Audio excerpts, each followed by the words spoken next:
Floating point number or just float is a data type used to represent real numbers with a fractional component. A floating point number has an integer part and a fractional part separated by a decimal point. It is an object of Python's class float. To create a float object, you can use a literal representation, arithmetic expression, or the float function. The dot character is used to create a floating point literals. In this example, floating point numbers are created in three different ways. First, a float literal is created using an integer part, the dot, and the decimal part. You can also create the float literal without specifying the integer part, which defaults to 0. If the decimal part is not specified after the dot, it defaults to 0. To create a negative floating point number using a literal, prepend the minus sign to the number. For long floating point numbers, you can use the underscore character as a separator.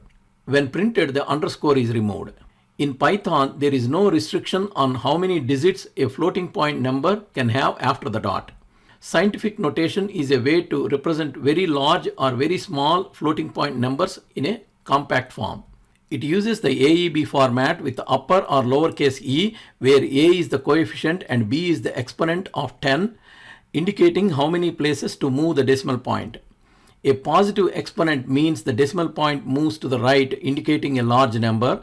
For example, here 9 means decimal point moves 9 places to the right.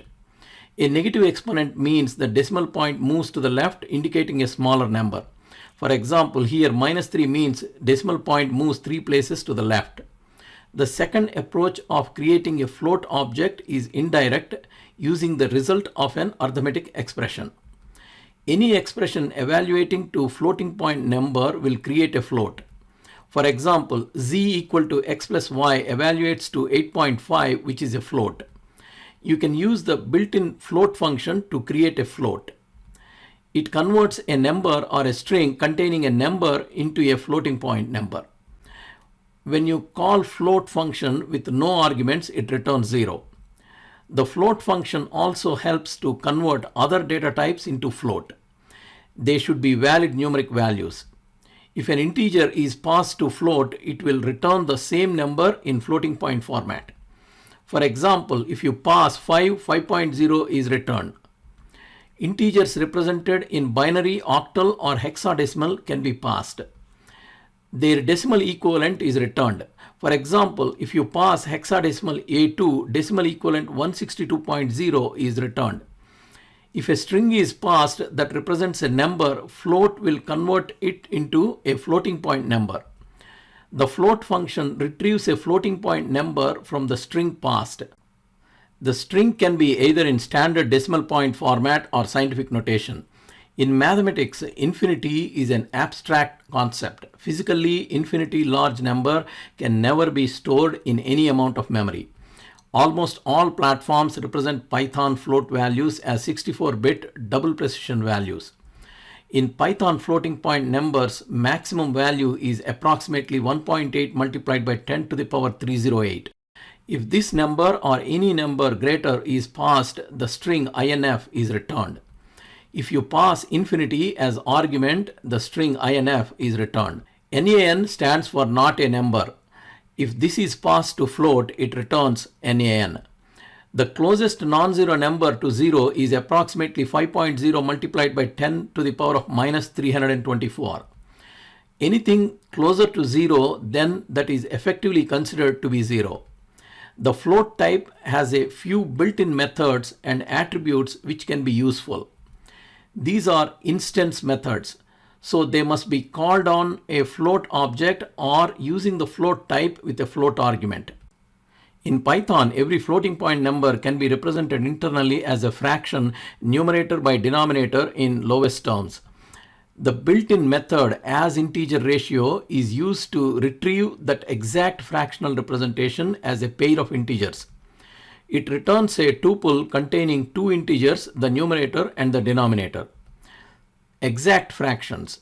If a float is exactly representable as a fraction like 0.75, the returned tuple will be simple. In this example, 0.75 is represented as 3 by 4, meaning that 3 is the numerator and 4 is the denominator. If the float cannot be exactly representable as a fraction like 0.1, the returned tuple will be large integers. Notice that this method can be called on a float object f1 or passing the object as the argument to the method. Inverse operation. To get back the original floating point value, you can simply perform the division using the integers returned by asinteger ratio. For example, f3 reconstructed will be same as the original value of f3. Internally, Python's float is stored as a fraction of integers. Asinteger ratio method retrieves that fraction in integer form. Dividing those integers recovers the original floating point value as closely as possible. The isInteger method is used with floating point numbers to determine if they represent an integer value. It returns true if the float is an integer, that is, it has no decimal part, and false if the float has a fractional part. In this example, num1 is considered an integer despite being a float because it has no fractional part, while num2 is not. Float type has two built-in methods to convert between floating point numbers and their exact hexadecimal string representations. The hex method returns the hexadecimal string representation of a float point number. The resulting string encodes the float in a hexadecimal format that reflects its internal binary representation. This hexadecimal format is designed to represent the exact value of the float in a way that can be reliably converted back. For example, here 8.32 is converted to its hexadecimal string. The returned hexadecimal string is in this format. Sign defines whether the number is positive or negative. Default is positive. It can be either plus or minus. 0x, this prefix denotes that the number is in hexadecimal, base 16. Integer, the whole number part in hexadecimal. This can include digits 0 to 9 and letters A to F. Fraction, the fractional part in hexadecimal following a decimal point. This part can also include digits from 0 to 9 and letters A to F. Exponent, this indicates the exponent in base 2. The P is followed by a signed integer that shows how many times to multiply the hexadecimal number by 2. The minus sign is prefixed for a negative floating point number. The fromHex method is used to convert a hexadecimal string into a floating point number. For example, pass this hexadecimal string to fromHex method. The hexadecimal string should follow the standard format. The hexadecimal string must start with 0x. It can include a decimal point and an exponent part indicated by P. The string should represent a valid floating point number in hexadecimal format. The hexadecimal string is converted to a floating point number. This method is used for lossless conversion of hexadecimal string generated by float.hex to floating point number. For example, 0.9 is converted to hexadecimal and back to float. Handling special values. You can also use infinity INF and not a number NaN with these methods. Not a number NaN is used to represent undefined or unrepresentable values such as the result of 0 by 0. In this example, the float function is used to create a floating point value that represents NaN.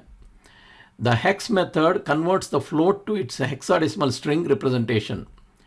The resulting string is simply NaN, which is a standardized way to represent NaN in hexadecimal form.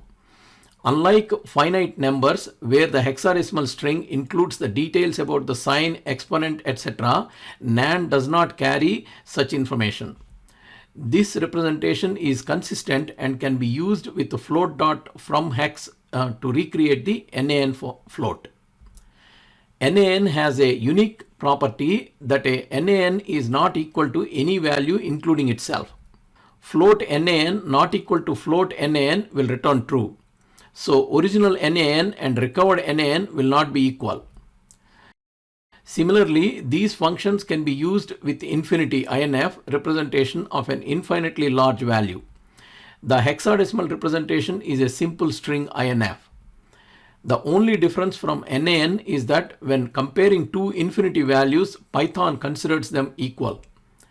The float INF equal to float INF will return true. So original INF and recovered INF will be equal.